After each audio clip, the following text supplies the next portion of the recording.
एक दूसरा मकान था जो कि सालों से खाली पड़ा हुआ था और काफी डरावना सा दिखता था। एक दिन मुन्ना को उस मकान की छत पर एक औरत और बच्चा दिखाई पड़ते हैं। अरे टुन्ना, तूने उस मकान की छत पर कुछ देखा? मुझे वहाँ पर एक बहुत डरावनी सी औरत और एक बच्चा दिखा।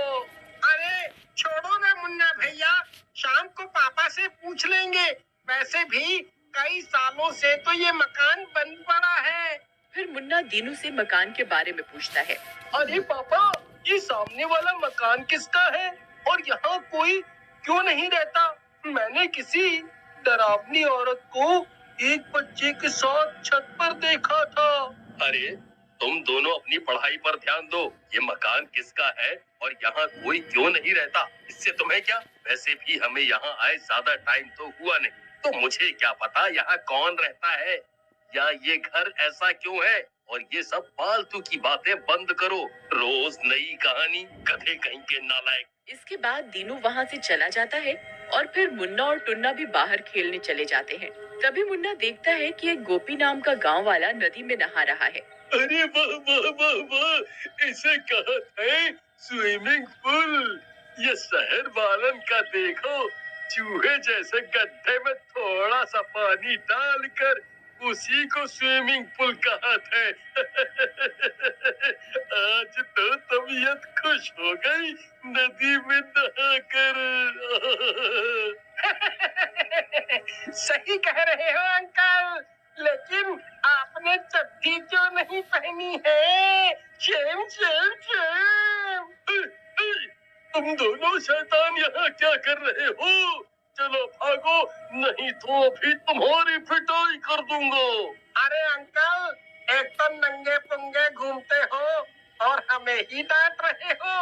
ये सही है, अभी मजा चखाते हैं आपको। ऐसा कहकर मुन्ना और टुन्ना गोपी के कपड़े लेकर भाग जाते हैं। गोपी, पहले रुक जाओ बेटे, अगर अभी कोई लड़की इस शॉट में डांस कर रही होती तो तुम सब खुशी खुशी लाइक सब्सक्राइब कर देते, लेकिन आज मेरे लिए नहीं करोगे क्या? और कमेंट में मेरे स्वामी श्री राम का नाम भी लिख। अरे गधो रुक जाओ, ये क्या कर रहे हो? रुक जाओ दुष्टों, मेरे कपड़े तो दे दो। मेरे कपड़े। लेकिन मुन्ना और टुन्ना नहीं रुकते और गोपी के कपड़े लेकर भाग जाते हैं।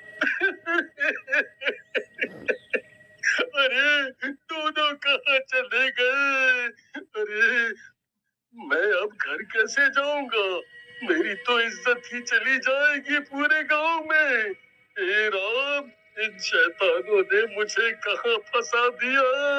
तभी गोपी को वहाँ पर एक केले का पेड़ दिखाई देता है। वाह वाह वाह वाह, चलो अच्छा है, ये केले के पेड़ के पत्ते लगा लेता हूँ और चुपके से घर चला जाता हूँ। फिर कपड़े बदल कर इन दोनों दोस्तों की खबर लूंगा। इसके बाद गोपी केले के पत्तों की ड्रेस बना लेता है और पहन लेता है और अपने घर की ओर चल देता है। जैसे ही गोपी अपने घर पहुंचता है, तभी उसका दोस्त कल्लू वहां आ जाता है। अरे गोपी, ये क्या? कहीं फैशन शो से आ रहे हो क्या? और ये क्या? पत्ते क्यों पहन रखे हैं? अरे क्या बताऊं, ये दोनों मुन्ना और टुन्ना की वजह से है। इन दोनों की तो मैं टांगे तोड़ दूंगा। इसके बाद गोपी कल्लू को पूरी बात बताता है। वे दोनों बातें कर ही रहे होते हैं कि तभी पीछे से एक बकरी केले के पत्ते खाने लगती है। अरे गोपी भाई, इन दोनों की टांगे तो बाद में तोड़ना, पहले अपनी इज्जत बचाओ। देखो, बकरी तुम्हारे पत्ते खा रही है।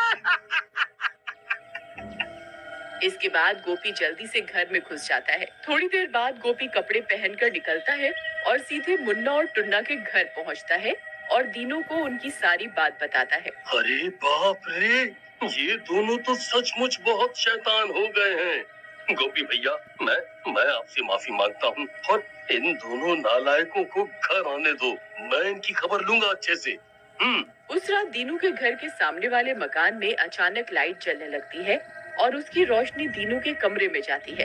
अरे सुनते हो, लगता है अपने सामने वाले मकान में कोई रहने आया है। लाइट जल रही है। अरे यार क्या लुगाई है। अरे लाइट जल रही है तो जलने देना, कल सुबह जाके देख लेंगे। सोने दे अब, मुझे काम पर जाना है। उसके बाद सुषमा और दीनू सो जाते हैं। अगली सुबह उठकर दीनू उस मकान में जाता है। वहाँ पर मकान का मालिक और उसकी बीवी अपने बच्चे के साथ बैठी होती है।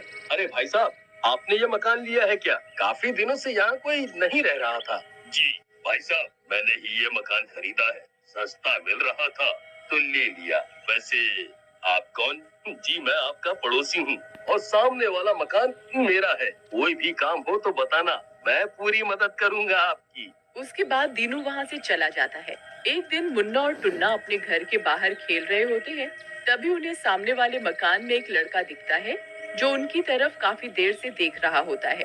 अरे टुन्ना, कई दिनों से देख रहा हूँ, ये लड़का ऐसे ही अपने घर से हमें देखता रहता है, लेकिन कुछ बोलता नहीं है। कुछ गड़बड़ लगती है। लगता तो मुझे भी ऐसा ही है। एक काम करते हैं, चलकर देखते हैं। मुन्ना और टुन्ना चुपके से सामने वाले घर की खिड़की के पास जाते हैं, लेकिन खिड़की ऊपर होने के कारण मुन्ना टुन्ना को अपने कंधे पर बिठा लेता है और टुन्ना अंदर झांकता है। अरे टुन्ना, अंदर कुछ दिखा? चुप क्यों है? अरे मुन्ना भैया, चुपचाप चलो यहाँ से, अंदर बहुत गड़बड़ है। अरे क्या हुआ? कुछ तो बोलो। अंदर एक दूध। चुड़ैल है मुन्ना भैया। चुड़ैल? क्या बोल रहा है भाई? आंटी देख ली होगी तूने, बिना मेकअप के। मैं देखता हूँ, तू मुझे कंधे पे उठा, डरपोक कहीं का। चुड़ैल। इसके बाद मुन्ना टुन्ना के कंधे पर बैठ जाता है और अंदर झांकता है। अंदर एक चुड़ैल जो कि देखने में बहुत ही डरावनी होती है, एक लड़के को पकड़कर बैठी होती है और लड़के को मांस का टुकड़ा खिला रही होती है। टुन्ना, टुन्ना, भाग यहाँ से। ये तो चुड़ैल है। भाग, अपनी जान बचा करके भाग, भाग, भाग टुन्ना, भाग। उनका ये शोर सुनकर चुड़ैल बाहर आ जाती है और उन दोनों को भी पकड़ लेती है और घर में बंद कर देती है। क्या सोचा तुम दोनों ने, मुझसे भाग पाओगे? अब तुम दोनों भी इसी के साथ बंद रहोगे। उधर मुन्ना और टुन्ना के काफी देर से घर न आने की वजह से दीनू और सुषमा उन्हें ढूंढने लग जाते हैं। इन दोनों नालायकों ने नाक में दम कर रखा है। जब देखो शरारत। आज मिल जाए तो इनकी टांगे तोड़ दूंगा। अरे क्या नास बेटा आदमी है, इसे बिल्कुल भी दुख नहीं है बच्चों के खोने का, अभी भी मारने की पड़ी है। उसके बाद दीनू सामने वाले पड़ोसी के घर मुन्ना और टुन्ना को पूछने जाता है। अरे भाई, आपने मेरे बच्चों मुन्ना और टुन्ना को देखा है? दोनों नहीं मिल रहे। मुझे लगा शायद आपके यहाँ आए हूँ। नहीं नहीं भाई, हमारे यहाँ तो कोई भी नहीं आया। अगर मुझे दिखेगा तो मैं बता दूंगा। हाँ, बता दूंगा। मकान मालिक जल्दी से दरवाजा बंद कर देता है, लेकिन मकान मालिक की इस हरकत से दीनू को उस पर शक हो जाता है। उसी रात को उस सामने वाले मकान से काफी अजीब अजीब सी आवाजें आने लगती हैं। अगले दिन दीनू ये सारी बात गोपी को बताता है। दीनू भाई, जो तुम बतावत हो, हमका तो भूत प्रेत का चक्कर लगत है। एक काम करो, रात में चलत है और अपनी सुरक्षा के लिए एक तो तांत्रिक भी ले लेंगे। हाँ। उसके बाद गोपी, सुषमा और दीनू एक तांत्रिक के साथ सामने वाले घर में जाते हैं। उन चारों को देखकर मकान मालिक घबरा जाता है और भागने की कोशिश करता है, लेकिन गोपी और दीनू उसे पकड़ लेते हैं और उसे पीटने लगते हैं। अरे अरे मर गया रे। अरे अरे मुझे मत मारो, मुझे मुझे मत मारो, मुझे मत मारो।